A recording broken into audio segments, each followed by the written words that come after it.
talking here?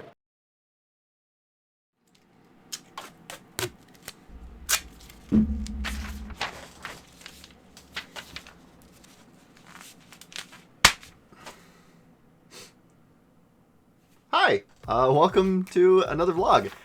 This one's going to be pretty simple. I mean, you can probably guess what I'm going to be talking about based on the title, but yeah, I'll just get right to the point. Between September 15th and 18th, Claude and I were lucky enough to be able to celebrate 3 years of marriage together by traveling to New York City. So I figured I would capitalize on that trip by giving you all some content, since I haven't really been doing anything for the last few weeks, and doing this makes it so I don't have to work on those other videos, so, you know, procrastination and whatnot. There's also some stuff that happened on the trip that I kind of want to talk about briefly, so there you go. I will have some footage here or there. For the most part, it's just very basic shots, pictures or something like that. Mainly because I'm not really in the habit of taking pictures of myself or of places I go or anything like that. Even on vacation, I'll use supplemental footage where needed and we'll just go from there. Claude and I were going to be flying out of Milwaukee at 9:30 in the morning on Friday. So instead of waking up extra early and driving out there like some sort of morning person, I contacted my good friend, Ketz. They took us to a local sub shop, we chatted about PlayStation VR 2 and its potential backwards compatibility with what came before, only for Sony to basically prove me wrong the next day, and then we slept, eager for a trip tomorrow. All in all, a pretty chill day. Thank you again for putting up with us, Ketz, especially all of my terrible pun-related jokes, but that was all just a prelude to... After thanking Ketz one last time for their hospitality, we scurried off to the Milwaukee airport, boarded our flight, and away we went. No real trouble there. Unfortunately, Claude and I couldn't actually be seated next to one another because we got really cheap seats and we weren't able to choose our seats in advance, but we managed. I basically just sat there watching the bad guys the whole time and Claude listened to music, so, you know, it worked out for the 2 hours that we were on the flight. And eventually, we landed at JFK Airport in New York City. Prior to leaving for Milwaukee, we hired a driver to pick us up from the airport to bring us to our hotel so we didn't have to walk 10 miles. Our driver was a bit of a talkative individual, but instead of asking questions about why we were visiting or where we were from or anything like that, he spent most of his time giving us a sort of tour as we made our way to the city. He pointed out various skyscrapers that he called Manhattan 2, where they were building many of them right then and there, and practically begged us to move there because, in his own words, everyone should move to New York City. Eventually, our free tour of the city did come to an end when we arrived at Row NYC, the hotel we would be staying at for the duration of our trip. The hotel itself was lovely, and while the room was expectantly cramped, it was still a nice place for a bit of R&R when needed. Originally, we also planned on taking advantage of a program that let you pay like in monthly installments because we were poor, but for whatever reason, they didn't give us that option, so we had to pay it all up front. We had more than enough, that was not a problem, but that single decision at the time, we didn't know was going to have some dire consequences later down the road. We sat our stuff down and relaxed for a bit before realizing we were both very hungry. Our destination, John's Pizzeria. Not because it was the best place to eat in New York or because it was recommended to us by someone on the street or anything like that. No, it was literally just because we saw it from outside our hotel room window, looked up the menu and thought, why not? Now, I'm originally from Chicago. For those of you who don't know, there's this bit of a long-standing rivalry between New York City and Chicago about whose pizza is better. New York-style pizza is simply a pizza slice that's large, wide, with a thin crust that's foldable yet still crunchy, while Chicago-style was part of a meme trend on TikTok for a while. Where's the cheese? It's under the sauce. There's no cheese on it. It's under the sauce. You can imagine that as a lifelong lover of Chicago-style pizza, I have opinions about which one I prefer, without ever even having had New York-style pizza. But I'm also the kind of person who I want to experience something for myself before I have an opinion on it. So I was finally glad to be able to actually have an opinion on it. I was able to taste it, try it out for myself. And my mind-blowingly controversial, completely shocking opinion of New York-style pizza is... it is fine. Chicago style still best, don't at me. While we ate, we looked at a few things to do around the area, including Times Square, as well as briefly looking into the possibility of maybe seeing another show. We originally came to New York City to see Beetlejuice the musical. That was like the whole reason we went on this trip in the first place, which we wouldn't be doing until 2 p.m. the next day. So as I was looking into other shows, one very specific show caught my attention. Hadestown. I don't exactly make it a secret that I like Broadway and musical shows and things like that. I've made a few references to such on this channel in the past. I've also been fortunate enough to go see several shows on Broadway in Chicago, including The Lion King, Jersey Boys, things like that. So planning our whole trip around a musical wasn't really much of a stretch, especially when you consider that Claude is way more into musicals than I am. But a while back, Jimmy introduced me to Hadestown through the soundtrack on Spotify, and ever since, I have just been dying to go see this show. When I was looking up the shows, saw Hadestown, and saw that a pair of tickets for the 8 p.m. show the following day, which would have been right after Beetlejuice at 2 p.m., were only $200? You better fucking believe somebody was taking my money. With an additional show slated for the following day and our bellies full from some admittedly good brick oven pizza, we stopped next door to the pizzeria at a gift shop briefly that specialized in Broadway stuff, where we would eventually buy some posters and a Beetlejuice pin. After that, we made our way to Times Square, more with the intention of just oohing and ahhing at the pretty billboards than anything else, and just so we could say, okay, we've been to Times Square. That was cool. We stopped at a shop full of various cutesy cartoon characters called Line Friends. I saw Spider-Man, Batman, and Cookie Monster all hanging around and chatting, and we were bombarded by more people than I'm comfortable with forcing stuff into my face before we decided to call it a night. Bit of an early turn-in, but between the jet lag and excitement for the next day, I think we kind of deserved a little bit of rest. Tomorrow was the big day after all, the reason we came to the city in the first place, and I was very excited. We woke up still a bit groggy from jet lag, and we decided to abandon our original plans of going to see the Stonewall Inn before Beetlejuice and going to the MoMA after Beetlejuice, simply because we didn't think we would have the time to really do everything and not be exhausted by the end of it. With the two shows we had that night, we knew that expending that much energy walking or spending that much on an Uber to get to Stonewall from where we were, it just wasn't going to be feasible for us.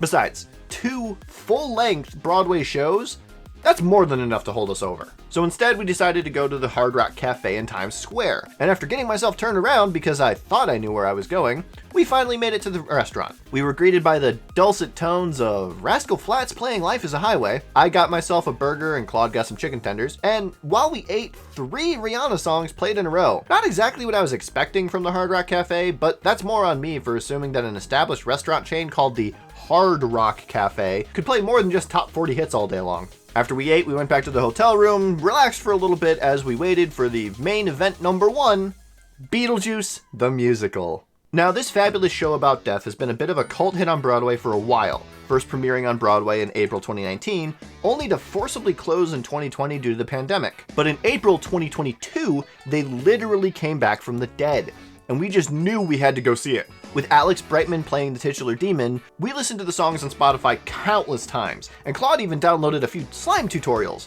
But seeing it in person would be a whole other experience. Sadly for us though, Alex Brightman did make a post a little bit before we were set to leave, basically saying that the weekend we were going to see the show, he wouldn't be there. It was sad, yes, but that's not really the point of us going. Like, yes, we knew the songs and stuff through his gravelly voice, but we weren't deterred. We were still going to see the show, damn it. And my God, what a show it is. Our stand-in for Alex Brightman was Will Blum, and while he wasn't able to get that same gravelly sound to his voice that Brightman can so naturally do, he still captured the role perfectly. His mannerisms and general delivery were spot on, and his performance overall was just outstanding. But he's not the only star for this show. Alongside Will Blum was Elizabeth Teeter as Lydia, Carrie Butler as Barbara, David Josephberg as Adam, Leslie Rodriguez Kritzer as Delia, and Adam Danheiser as Charles. And together the 6 of them, along with the supporting cast, took this slightly altered retelling of the film and absolutely crushed it. We didn't leave the show empty-handed either. Along with these souvenir cups that we got because we both got drinks, they also shot confetti at the end of the show. And yes, we took some. Because it's free. The show itself is just so much fun. It's so creative with the set design, the costuming, everything, that if you're a fan of the original movie, if you're a fan of the animated series, if you're a fan of anything Beetlejuice related, you should absolutely go see it. And we left this show with high spirits. Me more so than Claude because I indulged myself in a daylight come rum during the show.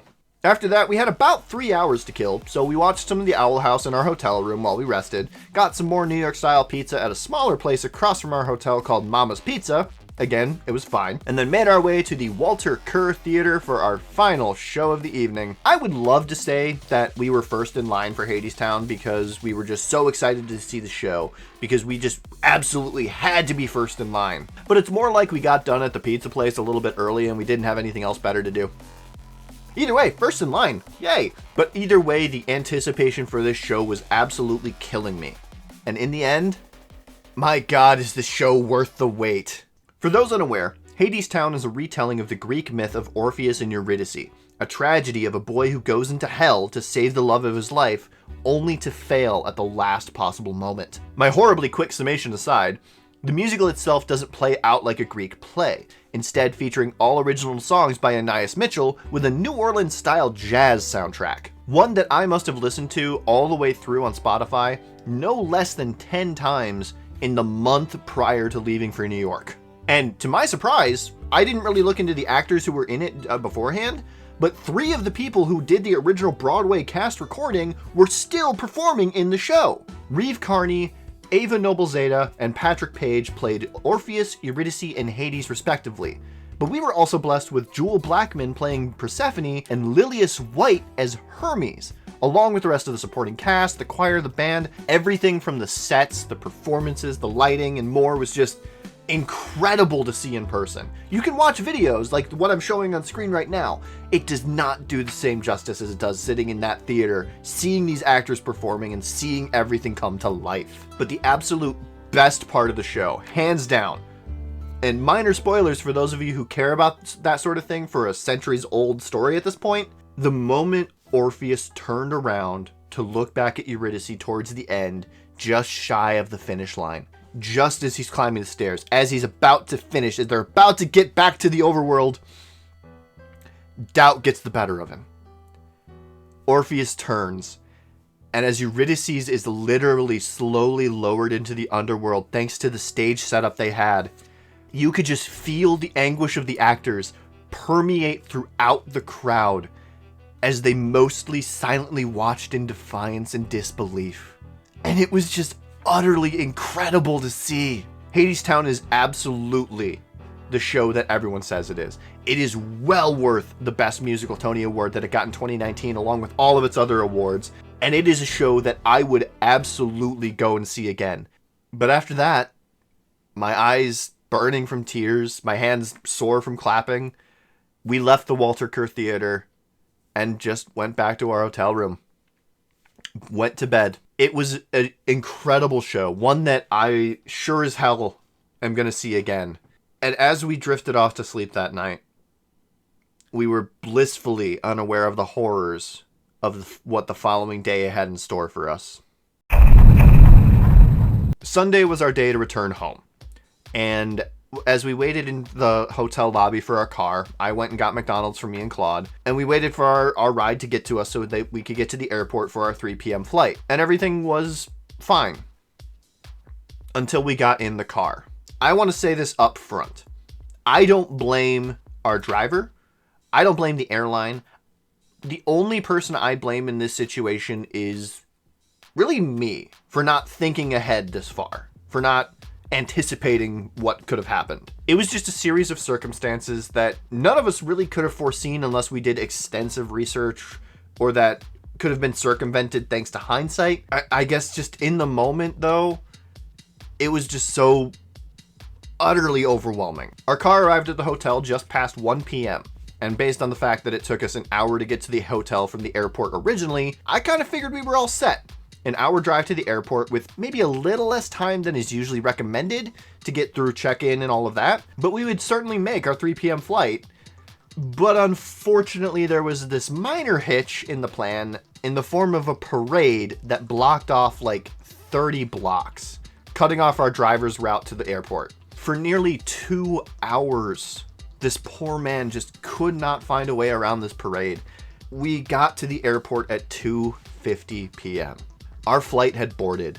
We had missed our return home, and we were essentially dead in the water. After such a euphoric high the night before, this felt like some sort of weird Thanos balancing that the universe was trying to do. And I won't lie, I was panicking hard. Both of us were. Like, we both were completely despondent. We didn't know what we were going to do. It took us a good chunk of time to just take a moment to relax, look at our finances, and figure out a plan. We had just barely over $1,000 left to spend in total for our entire finances, not just for the trip. But in the end, I managed to find a flight that would leave at 8 p.m. that night.